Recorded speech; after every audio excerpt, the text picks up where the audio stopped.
Okay, hopefully I'm back. Third time's a charm.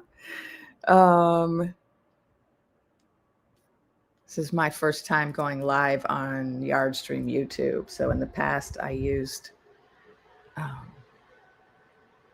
let's see. Oh, okay.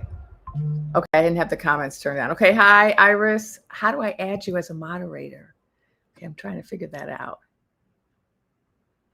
Copy invite link? No.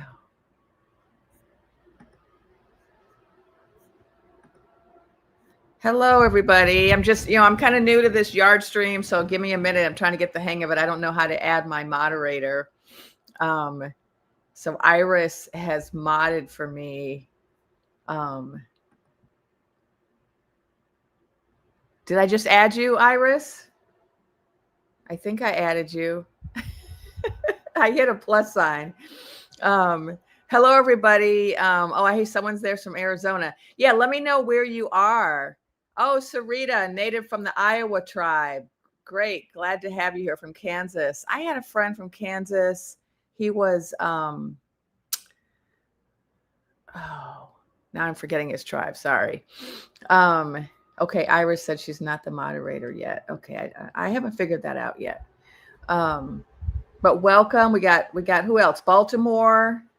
We got Delaware. Great. Texas. Hey, Mohegan Sun. My cousins used to live over there. I used to work for the Pequot over in not the Pequot. Sorry, I used to work for the Mashpee over in Massachusetts. But I've been to the Pequot. They actually wanted me to work for them, but I didn't end up working for them, although I wish I had. Ohio. Welcome, everybody. This is my first live stream using this platform, so I'm still getting used to it. And so hopefully I can get one of my moderators on. Just can't figure it out. There's a thing for guest. I don't see moderator. Okay, well, we'll see. Maybe we won't have so many people that I've never had an issue, but that's because I have great mods over on TikTok, like Iris and Evie. And I don't know how to get mods over here. So bear with me today. And we'll see how it goes.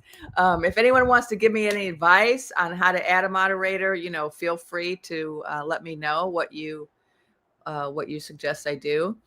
And we got DC Metro. Okay, it's good to have DC here. You guys are putting up the good fight over there. Proud of you.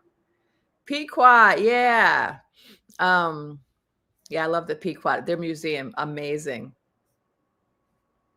And they were doing such great stuff when they first opened up. They were, I was there because somebody invited me there. They were recruiting. They were trying to recruit Native talent. And they were hiring, for people who don't know, Pequot is a tribe in Connecticut. And they, at a certain point, became a very rich tribe. And they built this incredible Native American museum. And it was the biggest, most beautiful Native-owned, Native-built Native museum ever. And it was so impressive. And they had this campaign to try to hire as many talented Native American people from all the tribes all over the country and bring them to Pequot. And so I was just very impressed with the work they were doing. So I just came on here today, not for a particular purpose, but just because I hadn't done a live in a while. And I thought I would come on here and talk a little bit about the circus. And those of you that follow me know that I have my own characters for my own story. And maybe I'll talk a little bit about that in case you haven't been following me or you don't know the whole story. When I first started posting back in November, I was speaking very plainly and I blew up really fast. My videos went viral really fast. I got a lot of followers and then I started getting really heavily suppressed and my videos started getting taken down and I was removed from the whatever creator program. And then I eventually removed myself because just of the censorship. And then I got the idea, I'm going to tell stories. And, I'm a poet and I'm already a storyteller and I'm a writer and author. And so it was not a big deal for me to switch to telling stories. And people really enjoyed it. And it helped me to get past, the algorithm. And it helped me to reach more people, which is what my guides wanted. I have to wear my glasses because these chat words are so small on this particular app. On TikTok, they're big. I can see them. But, Oklahoma here. Oh, no, Oklahoma has an excellent museum, First Americans Museum. Okay, good. But is it Native owned? Maybe because it's called First Americans. See, I don't know. I haven't kept up. But, it was really exciting for those of us who have had to deal with museums always being like non-native run, right? And from that perspective, it was really exciting to have, that native museum. The Seminole, my tribe, has its own museum that's native owned as well. And so I'm just talking about the stories. And thanks, Kirsten, she said your stories are the best. So, storytelling is, a tradition found in a lot of indigenous cultures, right? African, Native American cultures, Australian, indigenous cultures all over the world have storytelling as a tradition. And my grandmother was a storyteller.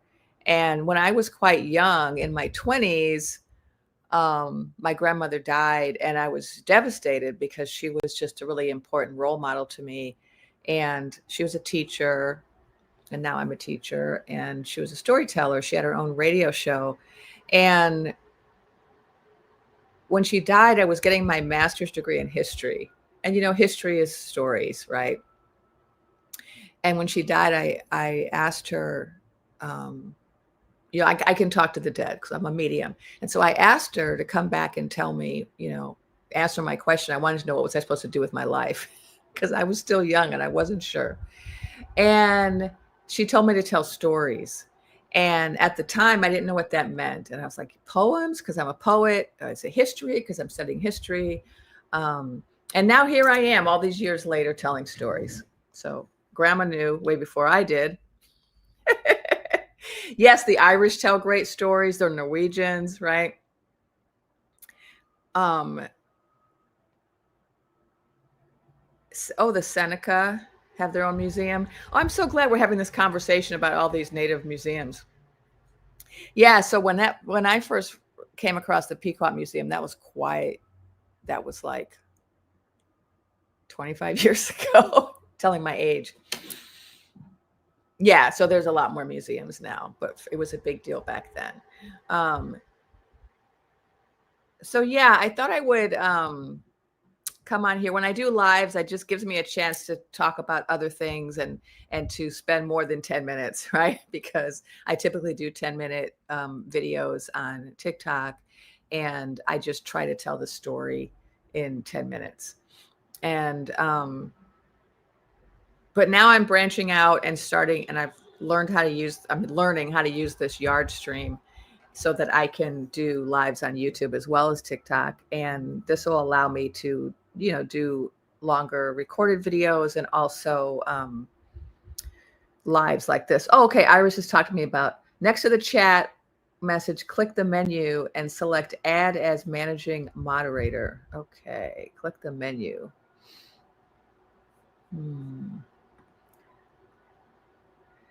I'm clicking the dots next to your name. Okay, let's see. Click the menu. Huh, yeah. I see a menu, but I don't see anything that says menu. I see what I think is a menu, but I don't see anything that says add people. So I'm sorry, I can't figure that out, Iris. Iris is trying to help me add her as a moderator, but can you give me some more names of things? I think I'm adding you to the window without even trying. So let me see. Yeah, I don't know which thing to click. I have something that says comments, banners, media assets, style, people, private chat. And when I hit people, there's nothing for moderator. It just says copy this link to add people. So yeah, I don't seem to have that as an option. Maybe because I'm in Yardstream and maybe you're in YouTube. And so maybe we're looking at different things. Yes, my ring is lapis lazuli. I got it from this crystal dealer who I really like, who gets all of, she's Indian and she gets all of her crystals from India. And her father is a crystal dealer. So like, it's a family business. They've been doing it for a long time. And he just knows how to get really high quality crystals. And they're also just high quality. Like this is silver and you can just see that it's really, well done. It's interesting that you're asking me this too, because I just had a dream last night about someone saying they wanted could I take my ring off? And I was like, no.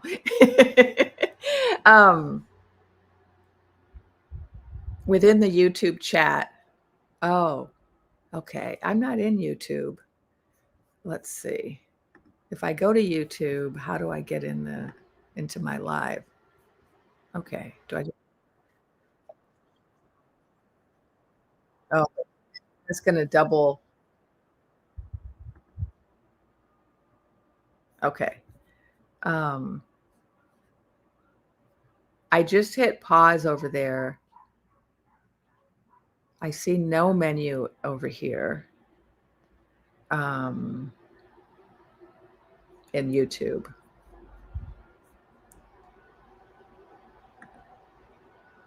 Okay, so I'm going back to Yardstream. I don't know how to do it. I'll figure it out before the next one, and hopefully we'll be okay without the moderator. Yeah, we're in YouTube, but I'm going to YouTube through this other app called Yardstream that you use to record.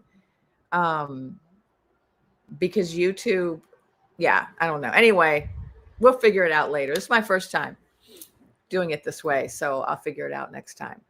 For now, let's just hope that everything's okay without a moderator. I can't tell how many people are here. Can someone tell me? I don't know why it doesn't tell me that, because I'm used to seeing how many people are here, which I enjoy. All right, so I wanted to talk about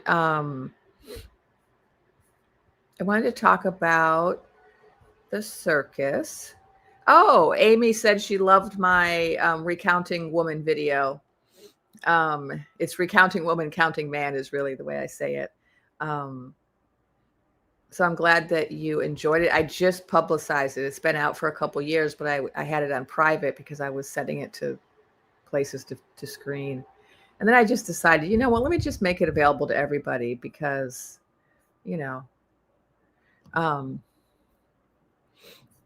right, so let's talk about the circus. And you're welcome to ask me questions in the chat. And I'm assuming you've seen my most recent videos, but I'll maybe summarize a little bit. So the most recent installment of the story, we're looking at how the circus is dealing with a lot of losses this month. And, the lunar eclipse and the full moon is happening in 2 days. And so we're this is very exciting because back in August, my guides told me that September 7th was going to be a really important day to look for.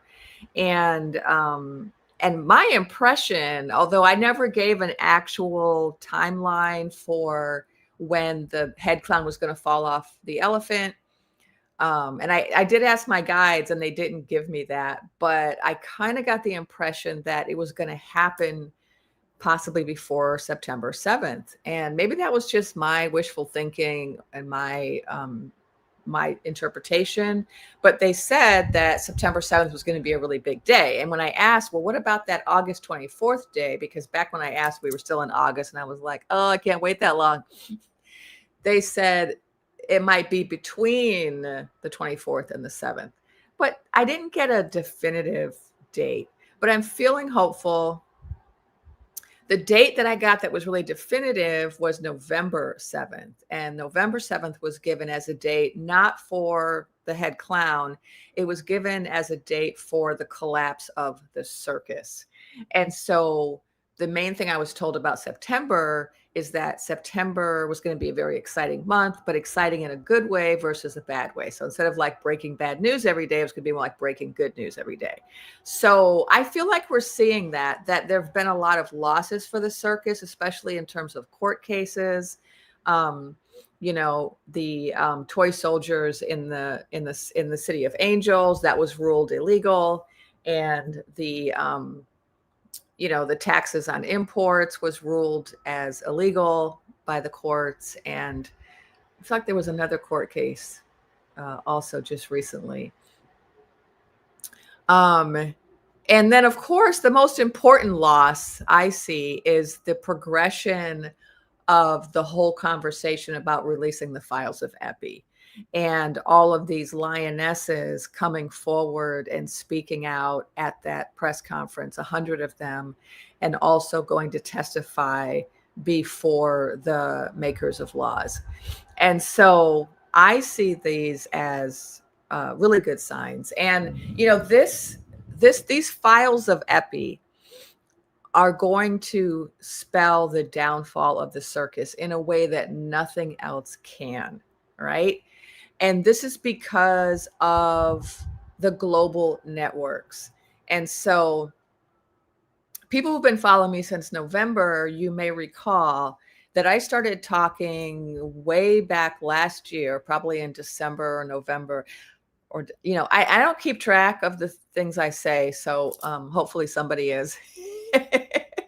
Like, I don't do that. Jennifer just said that, like, you know how Gia does. I don't do that. But I am seeing things come to play that I said a long time ago. And that's one of them. What I said way back then was the reason that he was able to finagle the joust and not be challenged was in part because he was a part of this global network of mobsters, this criminal network, and that this network included a lot of these, you know, merchants, very wealthy merchants, these tech bros, right? And these political leaders in particular realms like the vodka land and the the Netty Noodle land, right? So because of this network that he is in, he was able to have this coordinated effort to make the finagling happen, but also it's what was protecting him from people challenging it. And it's complicated, and it's also hard to talk about, right? Because I had to be very careful. But we're talking about global networks that have to do with the movement of bodies across boundaries, right, for nefarious purposes, particularly very small people and particularly life-giving people, right? You know, people of a particular gender. And so this is, you know, this has been going on for quite some time. And this particular set of files of Epi, which really we should call the files of the head clown, has to do with the structure of one node on this global network that was happening in this realm, right? In this, what do we call our realm? I can't remember if I have a name for our realm. Well, I'll just say the US. Maybe it's okay to say that. So when this comes out, right? When the truth comes out about his involvement, and not just his involvement, but the involvement of many famous people, many lawmakers, many merchants, right? When that all comes out, what we're going to see is the dropping of this veil. And we're all going to become aware of what's really going on and what's been going on and how it's all connected to our national contests, right? And so the fact that we're getting closer to that, right? That these lionesses are standing up, which is a really, really big deal because they've all been threatened, right?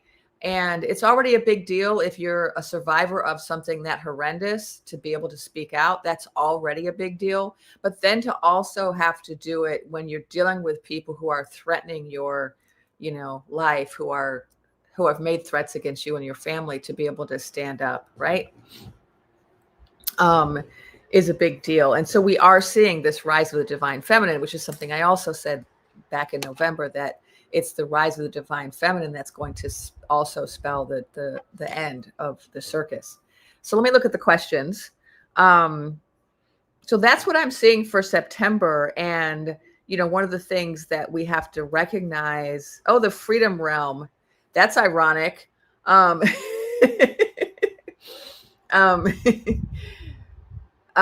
is asking about the Vatican. Yes, I do think so. If they're involved. And Northern Lights is asking, is the truth of the finagling going to come out because it's treason? Yes, it will. But it's really challenging for it to come out because of this international network of what Empress CJJ calls PDFery, right? Because of all the powerful people involved and because of the money. Recall, if you've been following me, I've been talking again since last year about a den of thieves that work together to bring about this contest outcome, because they all have financial interests in this regime. And so they're implicated too. And so it's complicated because it involves other realms, and it also involves all of these extremely wealthy merchants, and it involves this global network of crime people, right? And see, this all has to come out in order for the circus to fall. And so the more that comes out, the closer we are to having it all come out. Amy said the dark cabal. Now, I don't really know that. I know that's a theory, and I need to look it up. I don't know if it's the same as what I'm talking about, but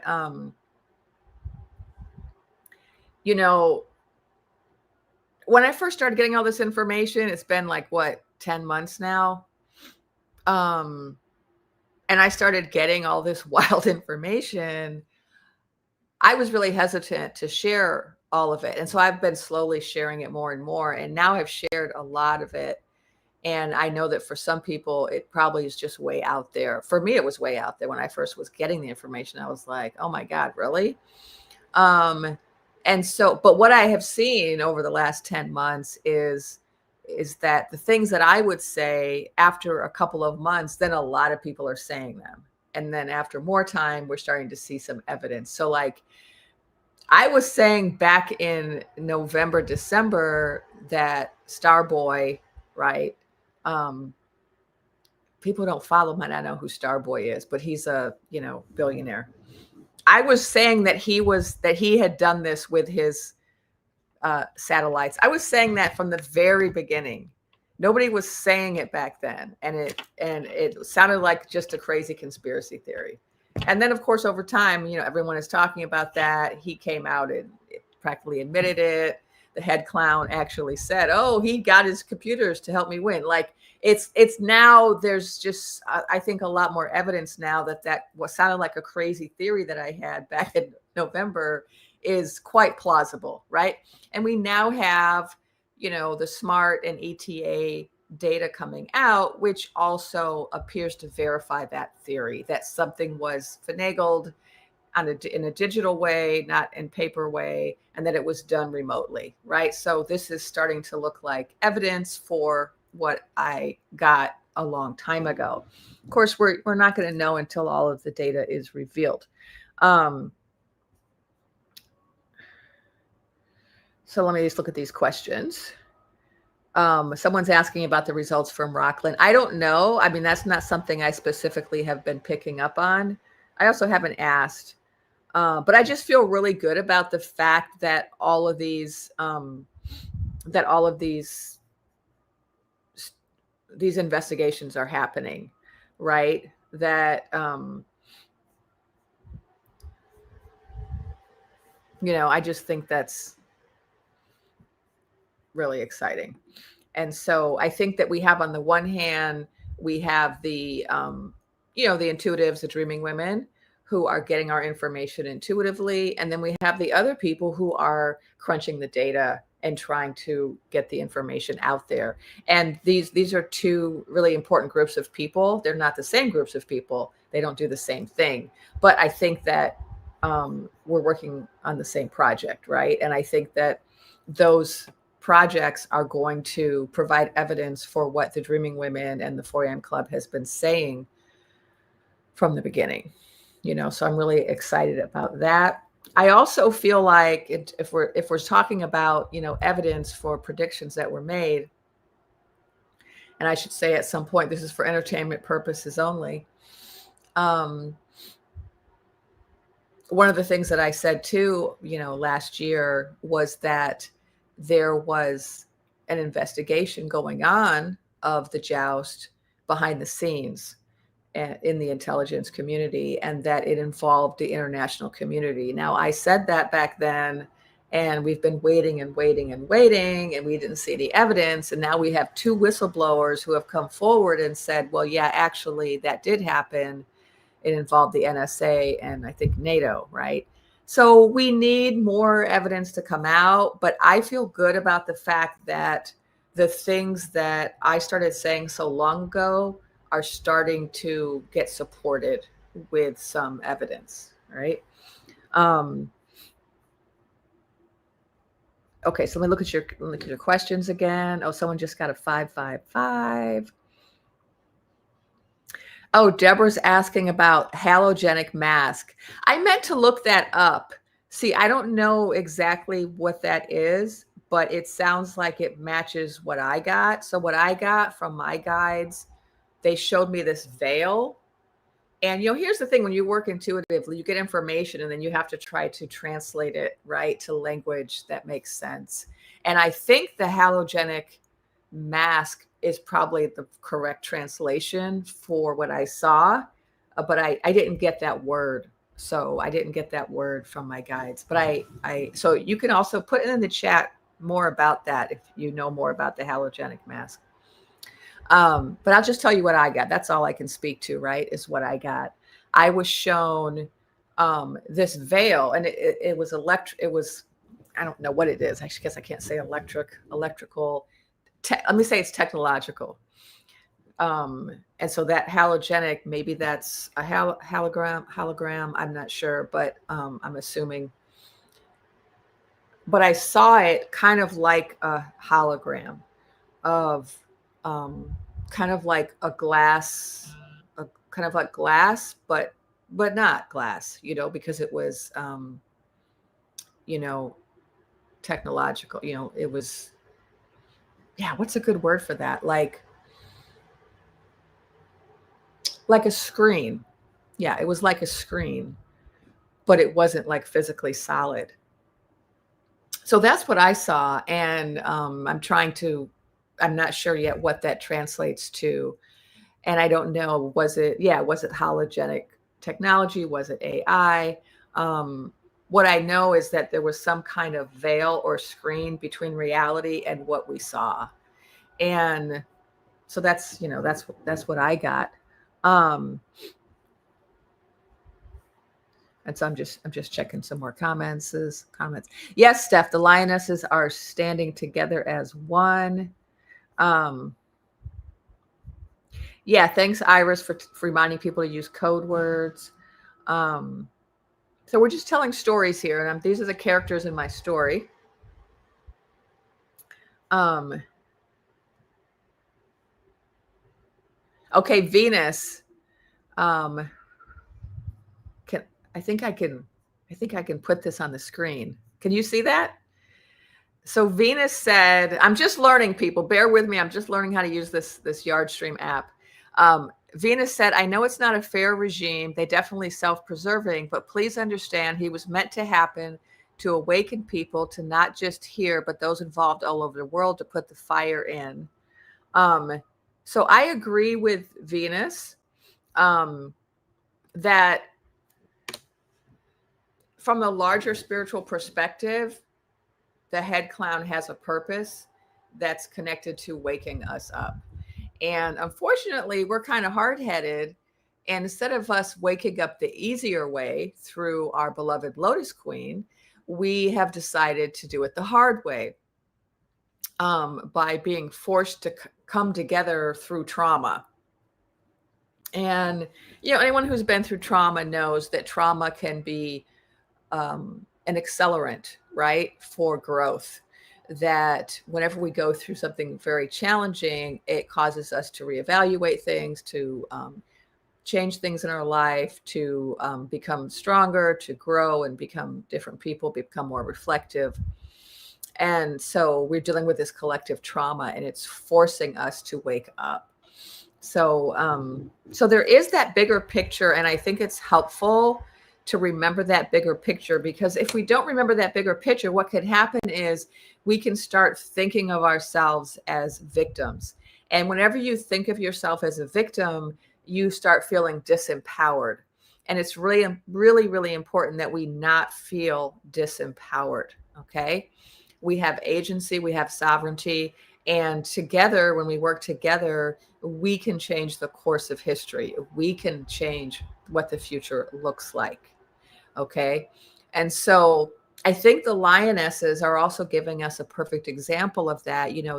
They were victimized in a traumatic way, and they have taken that and they have become survivors who are now avengers for justice for others, right? They are now speaking out for everyone.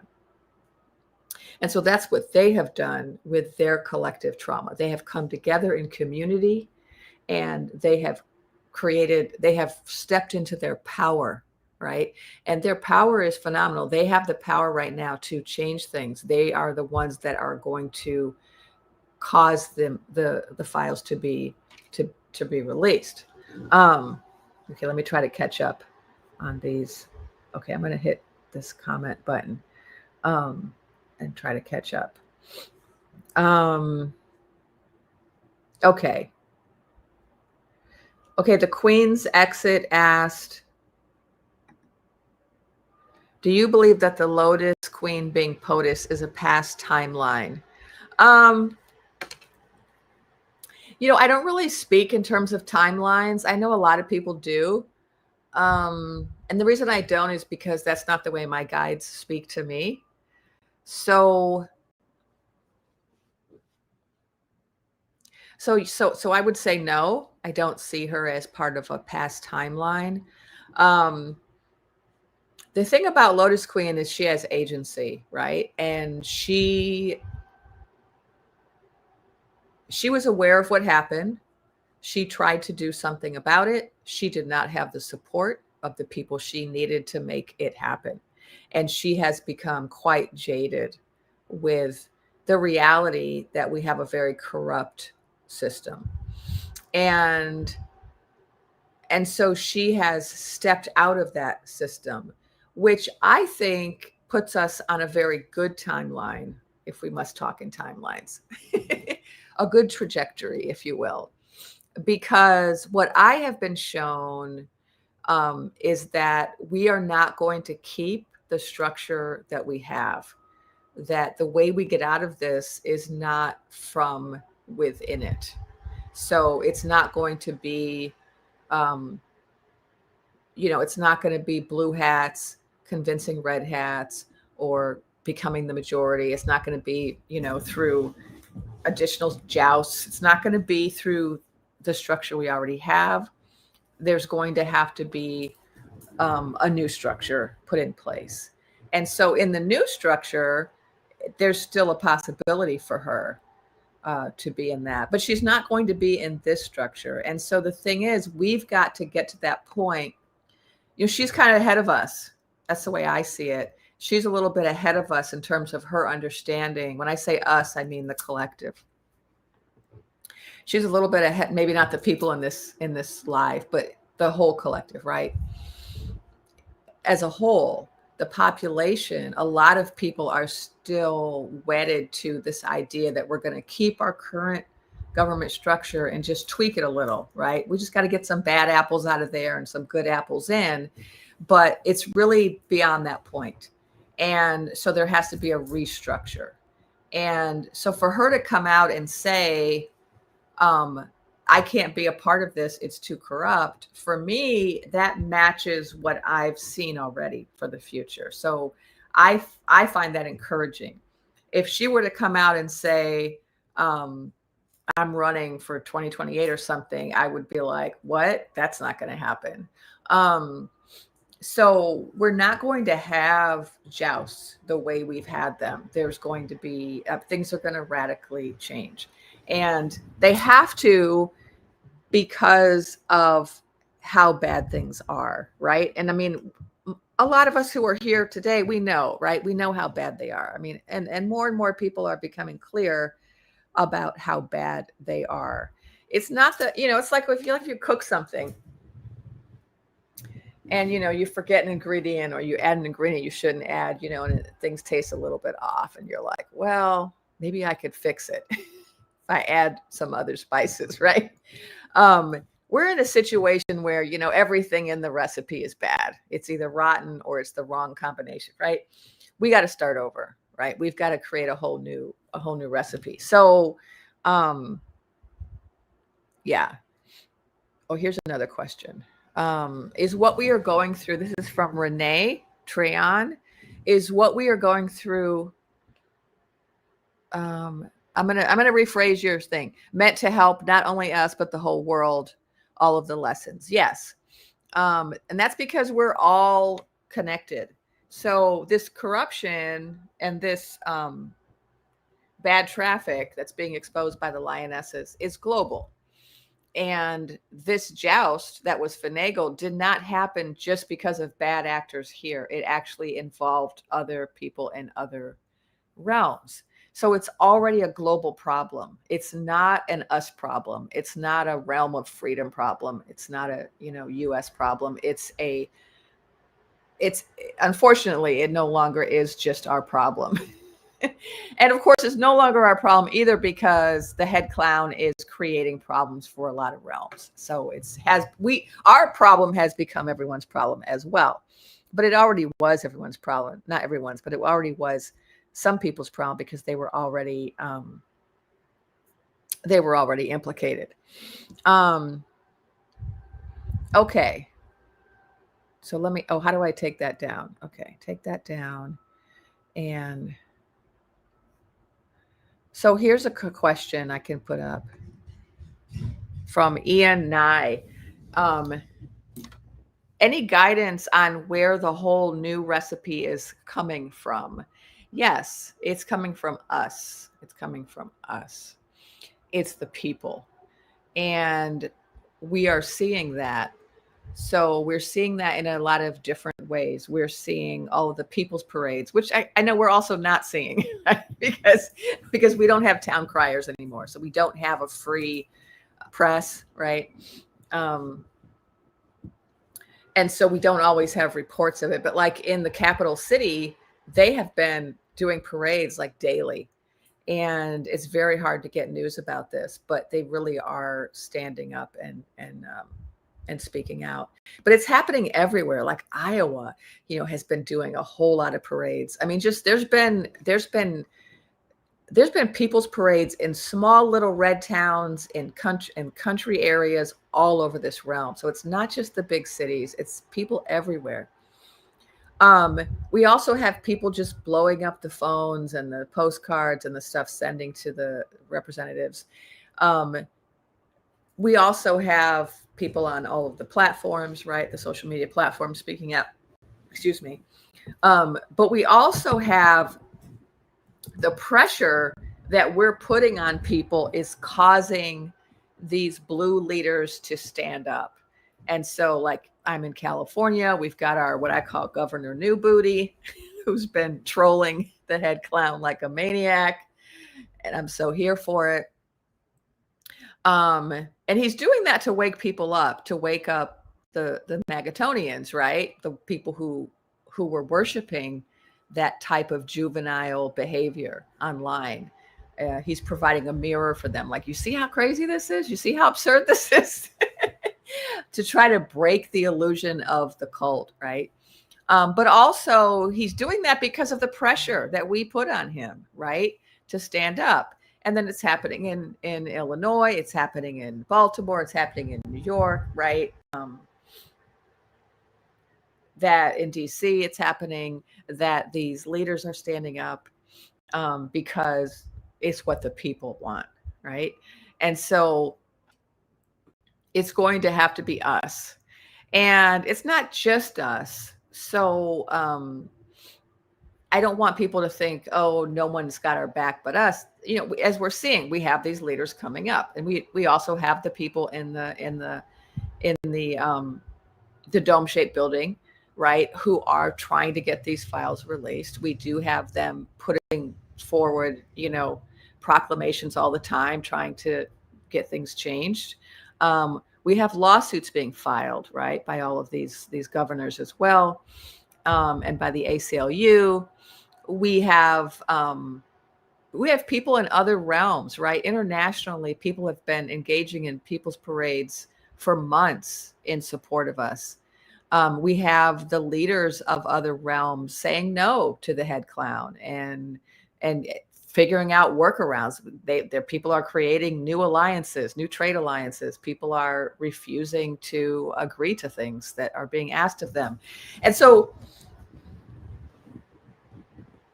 there are a lot of people, but it's really us that are the engine behind the change. It's really the people. It's the people coming together. And that's why my work has been all about helping people to remain hopeful, helping people to focus on community, helping people to understand the bigger picture so we don't become, fall into despair, and helping people to recognize their power. We all have power. Okay. Let's see. Yes. Okay, I'm going to put this comment up. The Abby Yandel. I used to have a student named Yandel. We must dream the new structure, something completely different, better than we can now imagine. So yes, this is what I've been told by my guys. This is one of the things I've been saying a lot, is that we have to visualize the future, and collectively we can bring it about through visualization and action, the combination of visualization and action. But we can't really bring something about if we don't have a vision, right? So if all we're focusing on is what we don't want, like, oh, we don't want the head clown, we don't want any of the other clowns in his administration, we don't want any red, maybe you don't want red hats, we don't want Magatonians, right? Okay, that's what we don't want. And some people are just focused on, we want what we used to have. Well, we used to have democracy. We could be nice to have that back, be nice to have the fourth estate back. But we can't just look backwards, right? Because what we had produced what we have now. So obviously it wasn't ideal. We may have thought it was at the time. We thought we had this good structure, but obviously we didn't, because it led to this. So we can't look backwards, and we can't focus on what we don't like. We have to look forwards, and we have to envision what we do want, right? And that's where our power lays, in the visioning, and then also in the action, right? The combination of the action and, the dancing and the singing, and also the visioning. Okay, let's see. Other questions?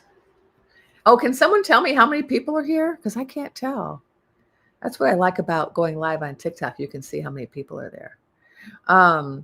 Okay, let's see. Okay, Margaret, let me put your comment up. Can everyone see the comments when I post them? I can see them over here. 484. Okay, thanks for telling me. So Margaret asks, I hear some dreaming women talking about the mid-joust, which doesn't make sense to me. That feels really restrictive and far off. I agree. I think it's kind of silly to focus on that for the reasons that you said. It's restrictive, it's far off, but also it's making an assumption about us being able to return to the old structure, which we cannot do. Because the problem is not just with the Magatonians. The problem is not just with the red hats. We also have a problem with some of the blue hats. And that's what the Epi-Files is bringing to light, is that the people who are involved in that are not just from one party, right? We have people from various backgrounds who are involved in that structure. And some of those people who have resisted helping this to come out have done so because either they're involved or they have friends that are involved. And the Epi-Files is one example, but there are other examples where there are people of different parties who are invested in some of the corruption of the current system. So there are a lot of people from both parties who are invested in corporations having control of jousts. So right now, how much money you have determines the outcome of a joust. And so if you get enough donations from certain billionaires or corporations or tech bros, you have an advantage. That's a belief that's shared by a lot of people, regardless of party. That has to change, right? And there's just a lot of systems like that in place, systems of corruption. Patriarchy is another system that has to go. So the fact that most of our makers of laws belong to only one gender, right? And mostly belong to only one kind of skin color, right? These are systems that are broken and that they have to change for us to be able to actually have the world we want to see. And so if we're just focused on the mid-joust, we're going to get more of the same. Yeah, we might be able to shift the chess table a little bit and have a few of the red pieces fall off and some more blue pieces. And I do think it's important to fight that. Like, I'm very proud of Texas. I'm very proud of Governor Newbooty, of these efforts to focus on gerrymandering.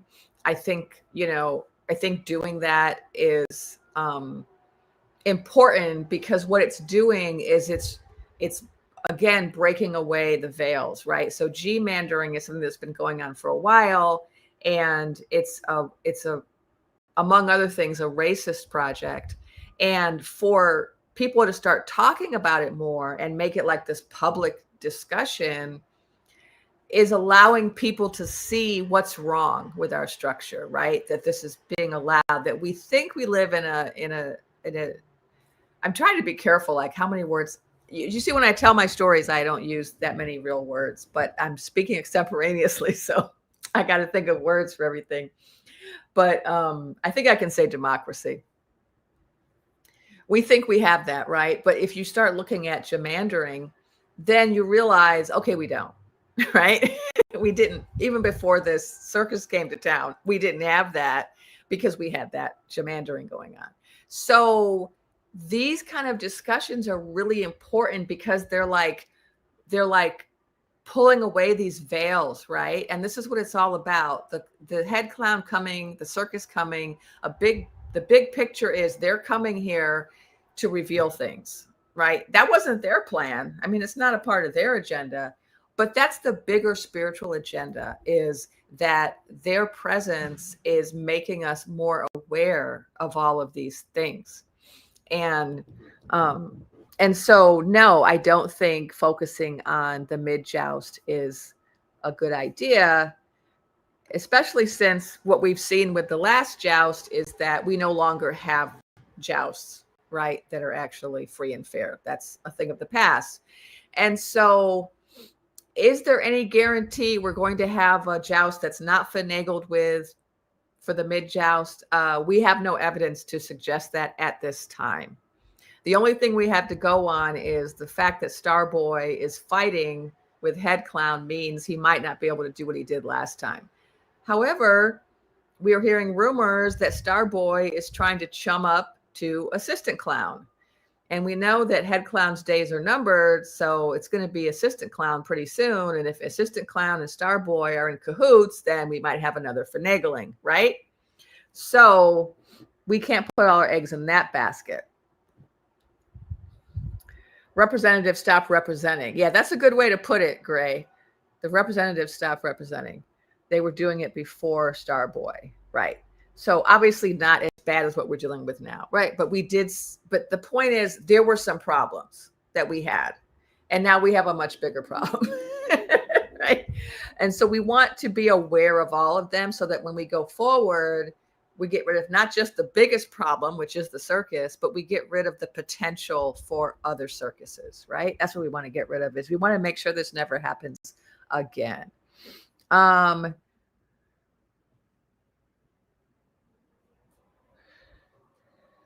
Interesting.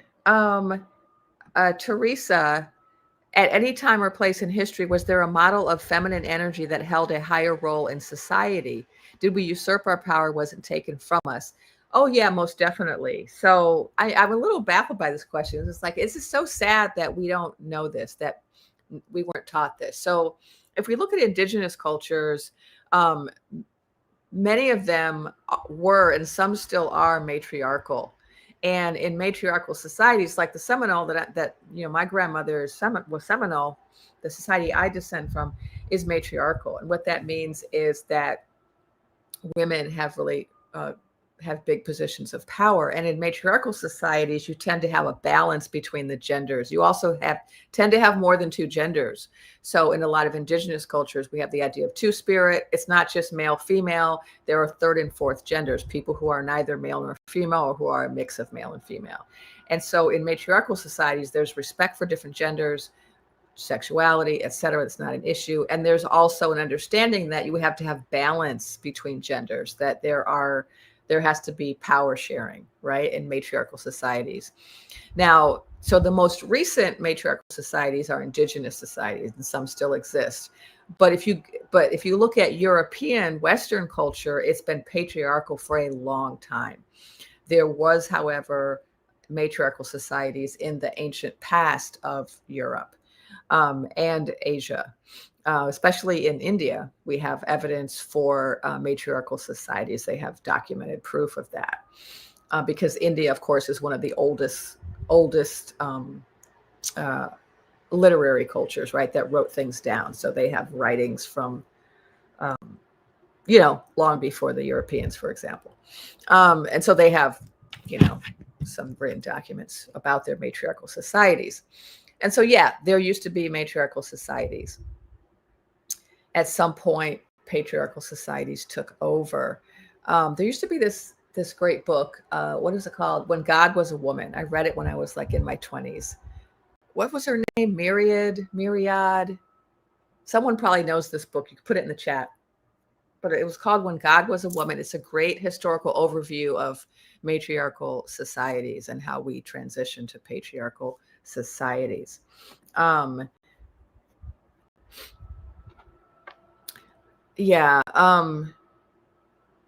so we're going to be moving more towards matriarchal societies, and matriarchal societies, like I said, are going to provide balance, right? More equality and harmony. And so we have this rise of the divine feminine happening, and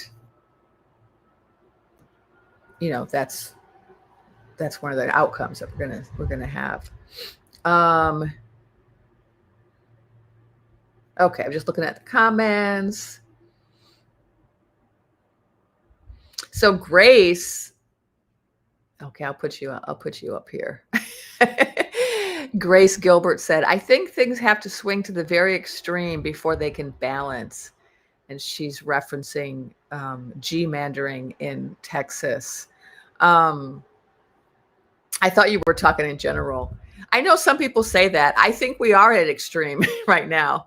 And I think that's what gives me hope that things are changing soon, because we are going to an extreme right now, right? Of what I call flashyism, right? We're going into an extreme now. And in so many ways that we're going to have to, it's this extreme that's going to push people to wake up and say, well, wait a minute, this is not what I want, right? Because if you're like a frog in the slowly boiling water, you can just not notice that you're being oppressed over time until it's too late. But when it starts getting really extreme, the way it's happening now, where people are being, kidnapped off the street, stopped in their cars, stopped in stores, grabbed at work, right? Where people are not being allowed to engage in people's parades without getting snatched up. Like the fact that the town criers we all used to rely on are now unreliable. We can't get any news from them. I mean, things are getting really extreme. The fact that women are dying because they can't access medicine.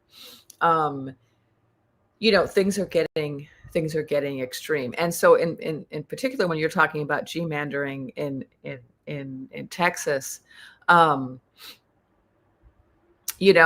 think it had to get to that, right? It got to this point. So this has been going on for years, right? Gerrymandering. And it's only been being done by this one party, right? Because the other party was like, that's not right. We don't believe in that. We're too ethical to do that. And so it was very uneven because the red gerrymandering kept happening and the blue people were like, we don't believe in that. We're not going to do that. And so now for the first time, the blues are like, well, I guess we can play ball. I guess we can stoop to their level. And it's hilarious, but it's also going to lead us to what you're talking about, right, Grace? Because it's going to lead us to the extreme. Because if the gerrymandering starts happening everywhere, not just in red counties, but in blue counties and purple counties, it just becomes like a free-for-all, right, of madness. And then it raises everyone's awareness. It's kind of like the trolling that Governor New Booty is doing. Like when they did it, everybody, on their team, the Magatonians were like, we're okay with that. But if the other team does it, all of a sudden they're like, wait a minute, we don't like that. That's cheating, right? And so it raises the consciousness of, wait a minute, this is cheating. Nobody should do this, right?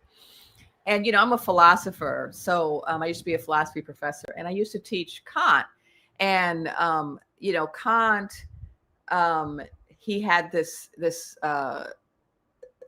argument, this famous argument where he said, you should never make somebody else the means to your end, right? That's unethical, that you shouldn't use somebody else for your own purposes.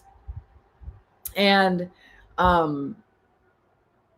he also said, we should have a rule that anything that you do, it should be able to become a universal law, right? So if I think it's okay to gerrymander, then I should believe that it's okay for everybody to gerrymander. And if that's not the case, then what I'm doing is probably unethical, right? And so like finagling jousts, right? If you want to finagle a joust, then you should accept that everybody can finagle the joust, right? And if you're okay with, the head clown insulting everybody in his social media, then you should be okay with everybody insulting everybody, right? And so this is what's happening, is that people are being forced to reevaluate what they think is acceptable because they find themselves on the receiving end of it, right? And, that was Kant's position, was like, if we were all on the receiving end of the things we did, we would not do them, right? So I had to throw a little philosophy in there. I'm still a philosopher, but I'm no longer a philosophy professor. But I'm going to do a shameless plug right here of my book. This is my philosophy book that I put out last year on Native American philosophy. It's called Sovereign Wisdom, if you want to check it out. Okay. We're moving up on an hour. So let's see if I can get another question in. New comments. Oh, I got to take that comment down. How do I do that? Okay, there we go. Well, thank you to the moderators. Everything seems to be running smoothly.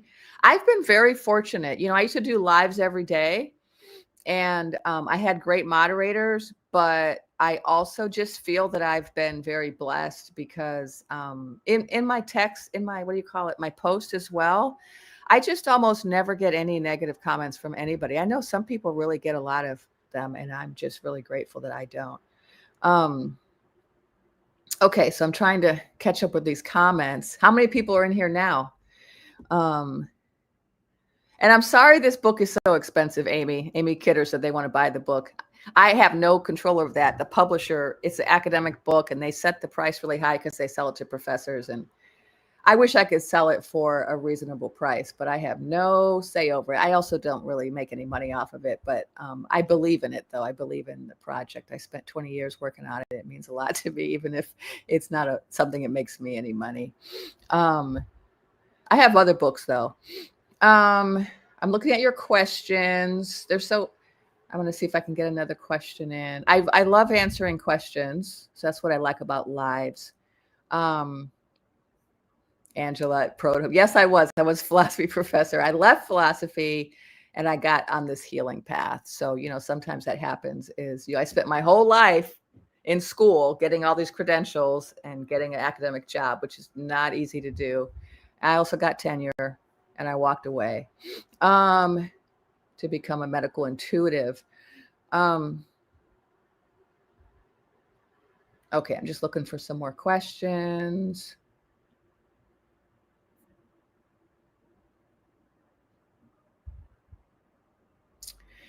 So I'm going to put this question up, even though I don't know that I have an answer, but sometimes it's good just to say, I don't have an answer.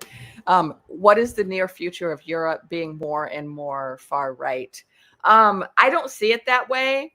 I know that I think the UK recently elected somebody far right, but my understanding, and you can correct me, I could be wrong, is that there were a number of people who were trying to get elected far right who lost recently. I know that happened in Canada, and I think it happened in Germany, despite Starboy's effort at pouring millions of dollars into that campaign. And so I actually feel like we're not moving in that direction based on what I've seen. Now, if I'm wrong, go ahead and put in the chat what you're talking about specifically, if you're talking about some countries I'm not aware of, but I've seen that at least in 2 major elections that it's gone in the other direction. And I do think that us having this head clown as a big right-wing clown is, I need another word for right-wing because I probably can't say that. Right path, let's call him right path clown. I don't see a lot of right path circuses emerging. And maybe that's just me because I tend to focus on, what I focus on, but I don't see that happening. I see us going in the other direction. And I really see our circus causing that kind of shift to happen. I think right before our circus came, they were headed in that direction. We saw that in Europe, that they were headed on the right path. But then we saw a shift after they saw what our clown was up to. They were like, oh, we don't want that.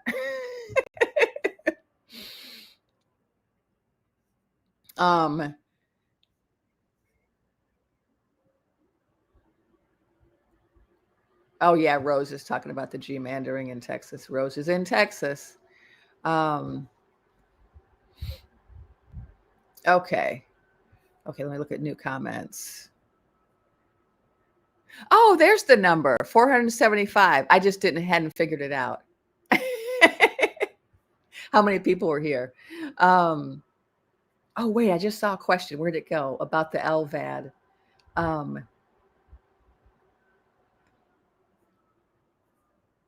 I do think it's really exciting, the possibility of an LVAD. And I've seen a couple of different medical professionals weigh in on that. And I've been pretty convinced by some of them because I've heard some say that a person can go and get an LVAD and be out within a week. That's totally possible because typically when people get LVADs, they're only doing them for 2 reasons. This is what I heard from one of the professionals. And that is that they're either doing it as a stopgap measure before they get a transplant, or they're doing it just to give themselves a few more weeks or months on the planet because it's the end of their path. And so that latter possibility is encouraging. And so I did hear somebody who was like an ICU nurse say oh yeah, you could totally go into the hospital, have that done, and be out by 6 days. That's something. In fact, she had seen it done in 4 days. So, and yes, it is for heart failure, which a lot of professionals have said they see evidence for CHF. I also see evidence for it. So I'm not a doctor, so I don't pretend to have, I'm not that kind of doctor. I am a doctor. I have a PhD. I'm also a medic, and I'm also a healer and a medical intuitive. So I do know a lot about medicine, but, and I do know about congestive heart failure and about the signs and about the progression of it. And what I saw, which I said, I think back in January, and I'm still waiting for it to happen, I saw the ultimate demise being caused by a kidney operation that was not successful. And what I'm hearing some of these medical professionals say, which I think supports the vision I had, is that, and this is for entertainment purposes only, is that is a common progression, that you can have CHF and then be treated with lots of diuretics, which would explain the IV bruising. And then that can then lead to kidney failure, which can then lead to what I saw. So that CHF can also lead to a VLAD. And of course, it can lead to the need for other types of procedures. There's another type of procedure that's not a VLAD. Excuse me. I forgot what it's called. It's some other implantable type thing. That's another possibility. Oh, Amy. Oh, I'm going to post you up so you can make me look good. RN here. You're absolutely correct. All right. You heard it from the RN. She's the expert. Yes, I am a medicine woman. Unreal estate agent just asked. But I'm not a doctor, not a physician. So I don't pretend to be. I always defer to them when it comes to these type of things. Yeah, Rose Blue said people are, oh, I should take you down. I was just trying to brag with Amy. It's the end. So yeah, Rose Blue. Oh, is that the same nurse? Said it's the end, not eligible for a transplant. Exactly. So because of his age and other cofactors, he would not qualify. So yeah, that's not an option for him. Ooh, someone asked, oh, I'll put this up here just because it's fun. I do love talking about the star beings, and I used to talk about them more, and that's actually one of the first ways that I got heavily suppressed on TikTok. Is I had this video where I talked about the star beings, and I had 500,000 views, and TikTok's like, that's a violation. You're not allowed to talk about aliens. And I'm like, but why? The only reason I haven't been talking about them lately is because they haven't been showing up. So for a while, there was a whole bunch of them around the planet, and they were here because there was the possibility of a Newtonian war, and they always show up when that happens because they're never going to let that happen. So anytime I hear the head clown or anyone talking about, oh, well, we're just going to get a Newtonian weapon out, I always am cheering like, yes, yes, keep saying that. So the people will come, the star beings will come and save us.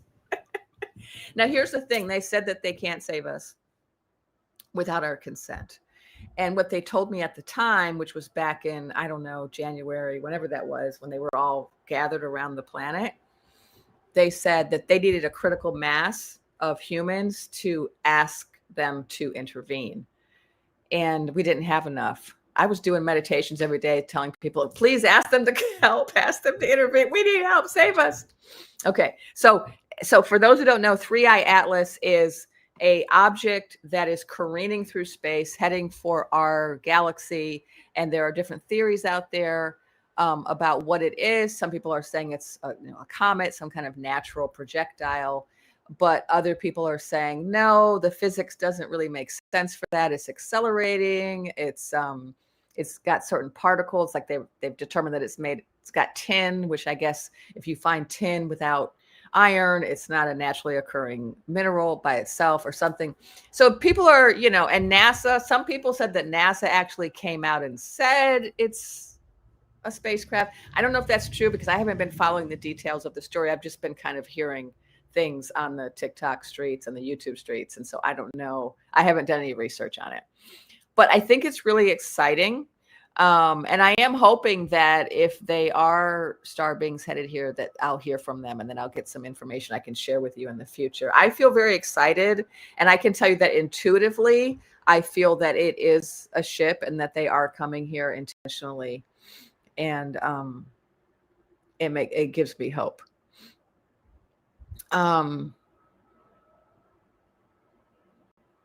Okay.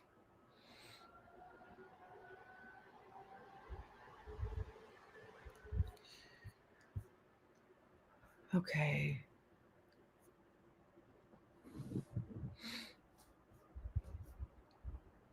Oh, that's a good one. Nora Garcia, the blue hats will be putting the circus out of business. No, it's us. It's the people. And it's not just going to be blue. It's going to be purple. So I've been saying this for a long time. That's why we had to have the FAFO for the Magatonians. They had to go through that consciousness evolution that they're going through, where a lot of them have recognized that they no longer are Magatonians. They regret their decision, and they're starting to see that they're actually not happy with the circus. And so what takes the circus down is actually a combination of it's a purple movement. And in fact, this was something I got just recently in August. So when I was talking about September and what's happening in September, one of the things that actually it's November. Sorry, because I was given a vision about September and November and nothing about October for some reason. So I'm hoping to get some information about October next. But right now I'm getting September and November. And what I got for November 7th, is that the Magatonians or the ex-Magatonians are going to rise up against the circus. And they're actually, and I think it has to do with the epiphiles, but I think it also has to do with just a lot of revelations that are coming out. And so September is all about revelations. In the circus, there's just a lot of information that's coming out that's going to change people's understanding of the circus. And that's going to have an impact on the Magatonians and the ex-Magatonians, and they're going to rise up. And this is what we're kind of waiting for, is for enough people who are blue to rise up, enough people who are red to rise up, and then also enough of the apathetic ones have to rise up. So there was a whole group of people who didn't participate in the joust. And I know some of those people because I was really irritated with them. I was calling up all my friends for weeks before the joust, trying to insist that people go out and cast and buy their tickets. And I was also talking to people specifically about buying tickets for the Lotus Queen, because there were people saying, oh, well, because of the G side in the watermelon country, I can't support that person either. And I was trying to get them to recognize that if this other person gets into the seat, it's going to be far worse for those people, which we have now seen, right? It is far worse now than it already was. It's just getting worse. And he's made it clear that he wants to wipe that whole territory out and build hotels. And so he's in cahoots with the noodle one. And so this is something that some people have a hard time doing, right? In terms of their critical thinking skills, like, oh, I don't like this option. I don't like this option. So I just won't participate. Right. And it doesn't occur to them that, hey, by not participating, I might be contributing to the situation. Or they can't think through, okay, I don't like option A and I don't like option B, but which option is going to be worse? Right. And some people just aren't really able or willing to kind of think those things through. And I'm saying that as someone who identifies as an independent.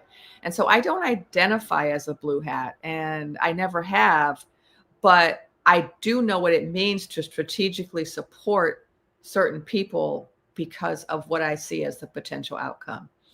And so, you know, I'm lucky, I'm an intuitive. And so I was able to see certain things. So I could see my impression for quite a while ago was that Lotus Queen did not support the G side, but she was not allowed to speak out about it because she was not in a position of power. She was a vice, and she had to say what the person in charge said. And I had evidence for that too, because early on, she tried to speak out and she was heavily criticized by her own party for trying to speak out in favor of the people there. And so I knew she did not have the position that her boss did. But also intuitively, I knew that she was going to be better, that she was going to change things over there. But, there was a lot of propaganda out there that said, oh, well, her boss isn't doing that much, so she's probably not going to do that much. And, I wish somebody would say that my views are based on what my boss said.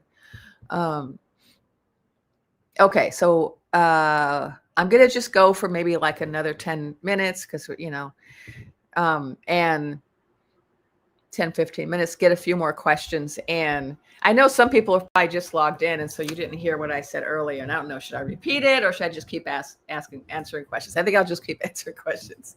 But I'll give a short little summary. My summary for September, for those who have arrived late, is that this is a month of revelation. It's a month of major losses for the Magatonians and the Red Wing. And it's also a month of just more and more people's parades, more and more unity and community being built, especially in these particular cities where there are lots of toy soldiers. So the capital city, the Windy City.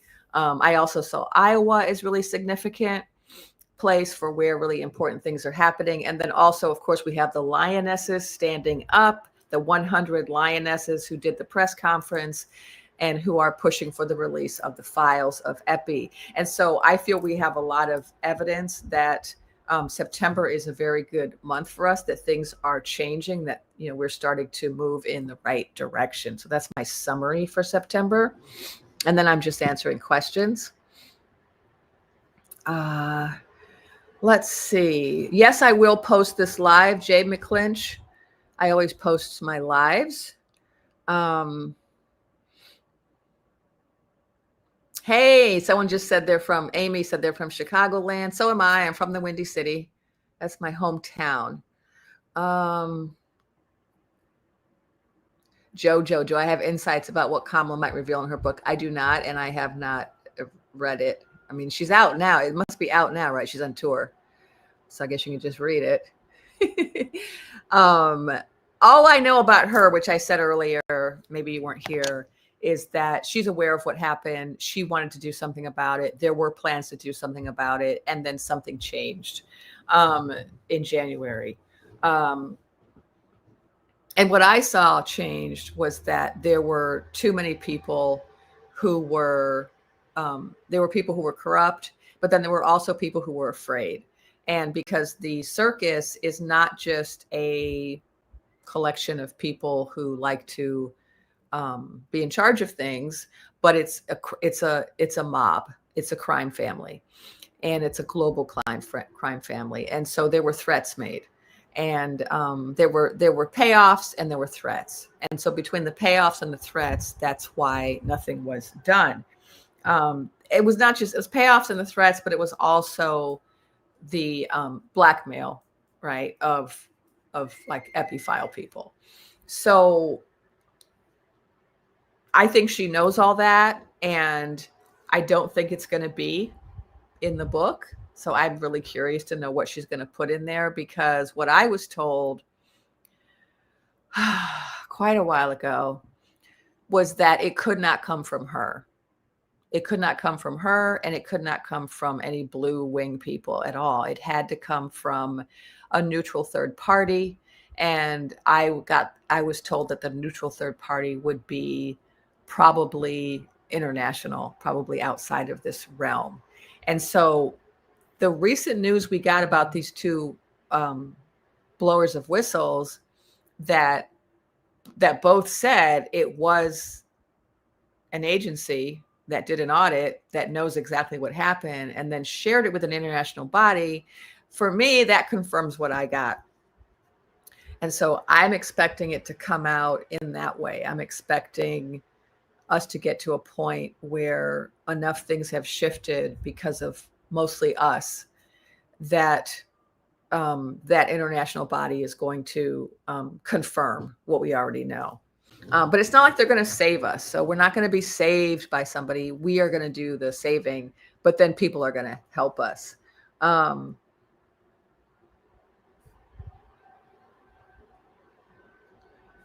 Okay.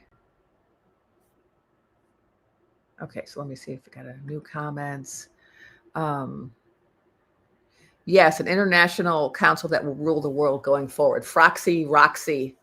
Yeah, I think that is the future. We're heading towards councils. I've been saying that for a long time. We're headed towards councils. And I saw a council of women in our realm. And so I think that's the direction we're headed in. I don't know how long that's going to take, but I think that's the future. Grandmothers, exactly.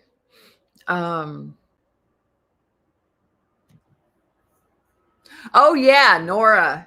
Oh wait, let me put your comment. Nora Garcia. The leaked audio of clowns removed from the files. Wasn't that excellent? And of course, it was a woman who did that, right? And so we're just seeing so much evidence that it's the rise of the divine feminine. So many women are the champions right now who are making things happen. Right? She's on a date.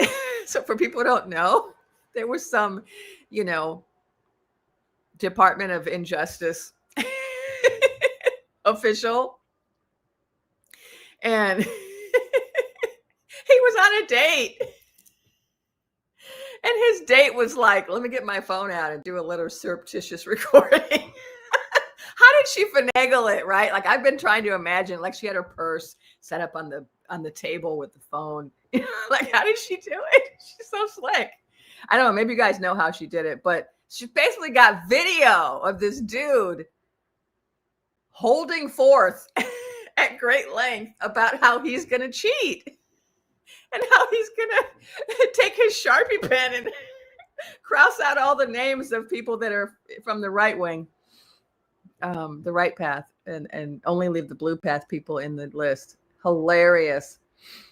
Like the mediocrity, right? The idiocy. So this is what happens, right? When you get rid of DEI. This is what happens when you get rid of all the women and all the people of color and all the gays and all the disabled people, right? And you're like, we're only going to let this one little group of people have jobs. And only if they're loyal to us and only if they're willing to listen to lies and sign on to them. I mean, you're picking like the bottom of the barrel, right? So these are the people that work for him, the bottom of the barrel. So not the brightest bulbs. So, of course these things are going to happen because they're just not like they didn't get vetted, right? Like if you look like me, if you have my gender and my appearance and you try to get a job, you got to work much harder than everybody else to get the same job. You got to be so much better than all the other applicants, with this color.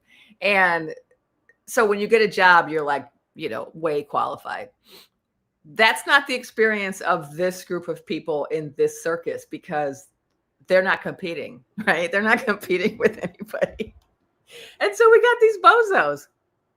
It's hilarious. We got to laugh. Oh yeah, I can talk about the painting behind me. So a lot of people, I often put the artist's name in my TikToks or in my videos. You'll see it sometimes. And I've talked about it before, but people always ask. So the artist's name is Rabbit Strickland. And let me put it in the chat. So you can go look him up. He is an Ojibwe artist, and these paintings that he does, he's quite famous now. When he painted this, he wasn't famous. He painted this in my apartment, and so we used to be friends. I say used to because I've lost track. We've lost track of each other. We both moved to different directions, but this was like 30 years ago. He I let him, I was going out of the country and I invited him to stay in my little studio apartment. I was a student at the time, and he stayed in my apartment and painted for the whole month. And he covered all the walls with canvas. Like I put I didn't have a lot of furniture. I was a student. I put the little furniture I had like in one room. So he just had empty space, and he painted all of these paintings. And then he gifted me this painting. He gifted me a couple, but unfortunately the others were stolen from me. But so this painting is from the legends of his tribe. All of his paintings are the result of dreams that he has, and the dreams are based in the mythology of the Ojibwe. And so this is Rabbit Boy, who's one of their like god figures, and that's Deer Woman, and this is Turtle Island, the turtle.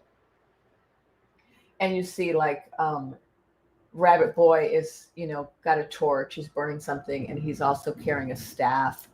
And Deer Woman is also carrying a flame.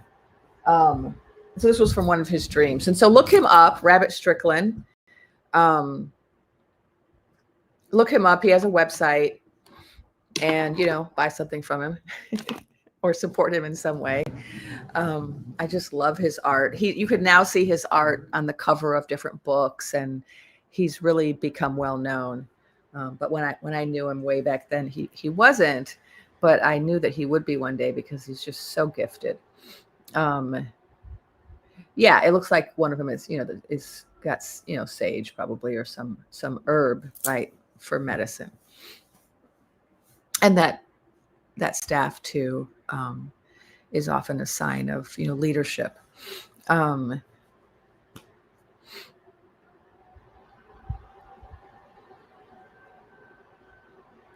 Yeah, it's a great painting. A lot of people ask about it. Explain the feet.